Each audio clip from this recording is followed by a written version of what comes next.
So yan na mga idol, no? Diba? Kintab-kintab na siya, diba? Okay. Yun yung body ko. Okay na. Pero kintab-kintab na, mukhang bago na. Mukhang bago na naman, ha. Hindi brand new, ha. Mukhang bago lang siya. Ayun.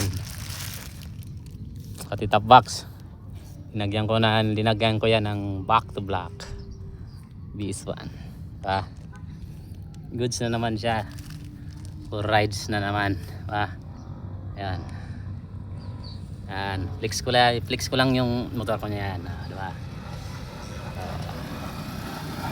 Goods na yan. Ayan. Hanggang dito sa taas. Ayan. Kintab-kintab na. Nag-hoodie na yan, oh. Okay. Diba? Ayan. Okay. Okay na.